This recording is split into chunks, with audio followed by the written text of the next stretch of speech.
ونصلي ونسلم على رسوله الكريم أما بعد فأعوذ بالله من الشيطان الرجيم بسم الله الرحمن الرحيم هو الذي بعث في الأميين رسولا منهم يتلو عليهم آياته ويزكيهم ويعلمهم الكتاب والحكمة صدق الله العظيم.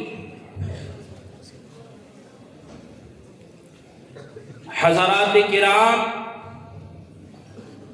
خطبہ مسنونہ کے بعد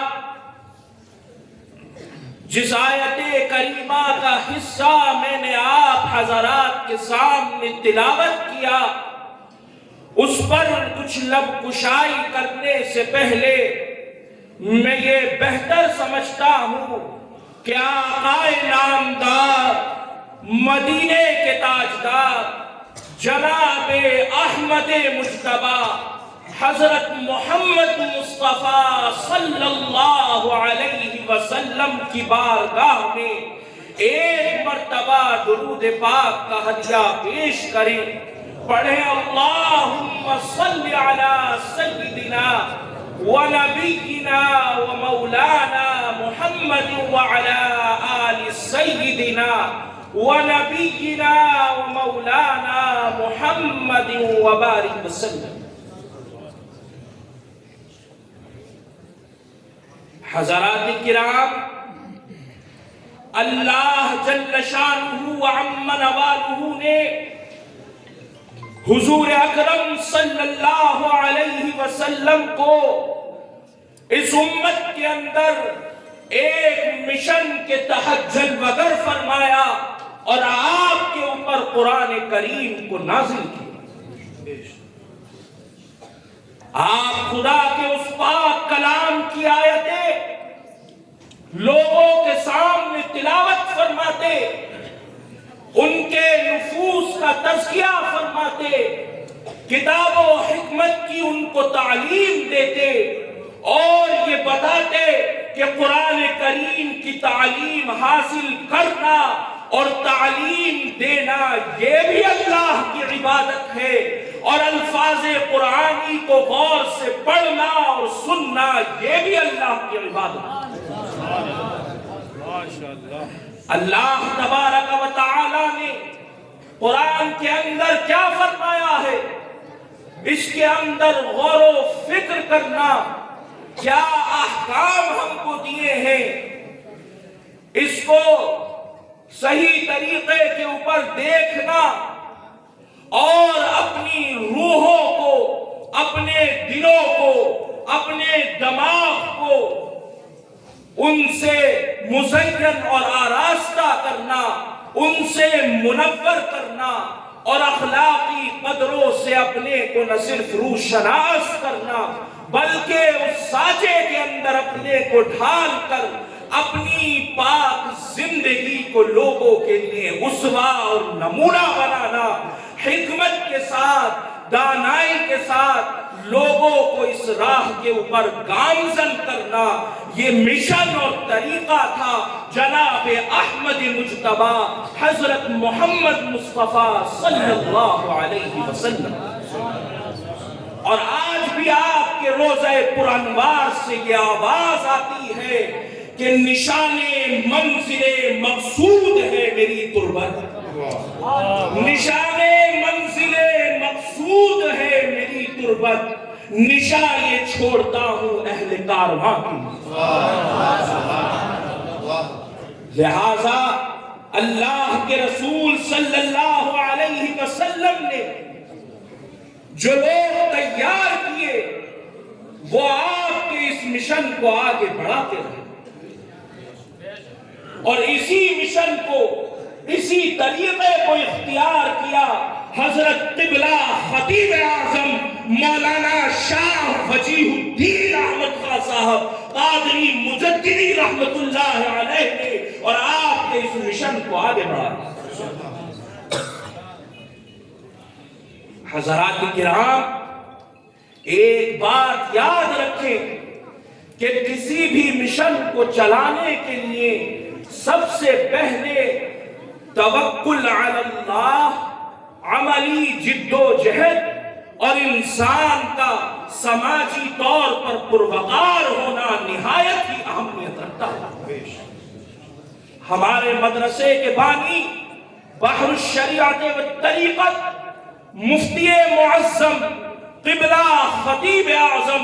حضرت مولانا شاہ وجیہ الدین احمد خان صاحب قادری مجددی رحمت اللہ علیہ کو اللہ نے ان تمام خصوصیات کا حامل بنایا تھا۔ ایک زمانہ تھا جب شہر رامپور میں علم و فن کا ڈنکا بجتا تھا۔ رامپور کا مشہور مدرسہ عالیہ کے ذریعے یہاں علم شمع روشن تھی اور بے شمار پروانے دنیا کے گوشے گوشے سے آ کر یہاں اپنے ظاہر و باطن کو منور کرنے کے لیے جمع ہوتے تھے۔ وہ رامپور کہ جسے 20ویں صدی کے نصف آخر تک مصطفیٰ آباد بھی کہا جاتا تھا، فارسی کی مشہور کتاب مساکن فلسفی کے مصنف نے اس وقت کے مصطفیٰ آباد کو بخارائے ہندی کے نام سے یاد کیا۔ لیکن وقت اور موسم کہ کبھی یکساں نہیں رہتا، بہار ہو کے خزاں کبھی دائمی نہیں ہوتے۔ پھر وہ وقت بھی آیا کہ اس چمن کے پھول اور غنچے زمانے کی تبدیلی کی وجہ سے مرجھانے لگے اور علم و فن کا یہ مرکز کمزور پڑنے لگا۔ قریب تھا کہ علم و معرفت کی نہریں خشک ہو جاتی اور جس کے لیے اللہ کے رسول تشریف لائے تھے وہ مشن کمزور پڑنے لگا۔ تو اس وقت ایک مجدد وقت عزم محکم کا سہارا لے کر کھڑا ہوا اور علم و فن کی جاتی ہوئی آبرو کو باقی رکھنے کے لیے اہل رامپور سے پکار کر یہ کہنے لگا کہ اے لوگو، مدرسہ عالیہ کا علمی وقار ختم ہوتا جا رہا ہے، علوم مشرقیہ کا زوال قریب ہے، لہٰذا اٹھو اور میرے ساتھ آؤ۔ اگر تم نے اس وقت میری پکار پر لبیک نہ کہا اور میرے ہاتھوں کو نہ تھاما تو پھر یہ جاتی ہوئی علمی شان و شوکت تاریخ کا قصہ باریہ بن کر رہ جائے گی۔ ہے علم لازوال بے مثال خزانہ، ہے علم لازوال بے مثال خزانہ، نہ ہوگا علم دین تو روئے گا زمانہ۔ لہٰذا جاتی ہوئی اس علمی آبرو کو دیکھ کر حضرت قبلہ خطیب اعظم کا دل خون کے آنسو رو رہا تھا اور آپ کی دل کے گہرائیوں سے یہ صدا بلند ہو رہی تھی کہ ہاتھ دکھا دے اے تصور پھر وہ صبح و شام تو، ہاتھ دکھا دے اے تصور پھر وہ صبح و شام تو، دوڑ پیچھے کی طرف اے گردش ایام۔ چنانچہ کچھ مخالفت اور کثیر موافقت کے پربہار چھوپوں کے درمیان اس ہستی گرامی نے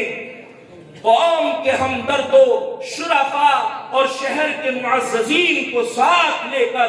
مدرسہ عالیہ کے اس مرجھاتے ہوئے چمن کو سنوارنے کے لیے نئے طریقے سے ایک علمی پودا لگایا اور ماشاءاللہ یہ علمی پودا خانقاہ احمدیہ قادریہ جیسے روحانی مرکز پر خوب پھیلاؤ اور بحمد اللہ تعالی آج برسوں کے سرد و گرم کو برداشت کرتے ہوئے یہ پھلدار درخت آپ کے سامنے سر اٹھائے کھڑا ہے اور اپنے ثمرات اور پھولوں کی مہک سے رامپور ہی نہیں بلکہ بیرون رامپور بھی پورے ہندوستان کو فیضیاب کر رہا ہے۔ حضرات کرام، اللہ تبارک و تعالی کے لیے یہ بات کوئی دشوار نہیں ہے کہ وہ ایک انسان کے اندر بہت سی خصوصیات کو جمع فرما دے۔ اللہ تبارک و تعالی نے حضرت قبلہ خطیب اعظم کو مختلف اور متعدد قسم کی خصوصیات کا گلدستہ بنایا تھا۔ آپ بے مثال رائٹر بھی تھے اور بہترین مقرر بھی، آپ لاجواب مدرس بھی تھے اور پرکیف شاعر بھی۔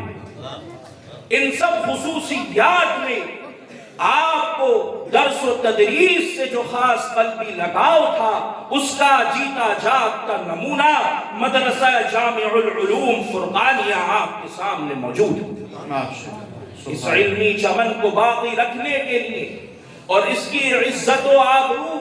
اور اس کی علمی آبیاری کے لیے جو آپ کی قلبی صدا ہے اور اپنے جانشینوں سے جو آپ کی امیدیں وابستہ ہیں، ان کو ہمارے مدرسے کے استاد محترم حضرت قبلہ مولانا مولوی محمد ناصر خان صاحب مدد ظلہ العالی نے اپنے ان اشعار میں اس انداز سے پیش کیا ہے کہ میں رہوں یا نہ رہوں باغ لگائے رکھنا، میں رہوں یا نہ رہوں باغ لگائے رکھنا، ایک چمن چھوڑ کے جاتا ہوں گائے رکھنا۔ اور جن مقاصد سے لگایا ہے یہ علمی گلشن، جن مقاصد سے لگایا ہے یہ علمی گلشن، اپنے دل میں وہی احساس جگائے رکھنا۔ اور تم اگر بگڑے تو سب کھیل بگڑ جائے گا، تم اگر بگڑے تو سب کھیل بگڑ جائے گا، کام کرنا ہے تو آپس میں بنائے رکھنا، اور کام مل بانٹ کے ہوتا ہے ہمیشہ ناصر، کام مل بانٹ کے ہوتا ہے ہمیشہ ناصر، ایک دوجے کا یہاں ہاتھ بٹائے رکھنا۔ اللہ تبارک و تعالی سے دعا ہے کہ وہ حضرت قبلہ خطیب اعظم کے فیضان سے ہم سب کو فیضیاب فرمائے اور ہمارے اس مدرسے کو دن دونی رات چوگنی ترقی عطا فرمائے، آمین۔ وما علینا الا البلاغ المبین۔ السلام علیکم ورحمۃ اللہ وبرکاتہ۔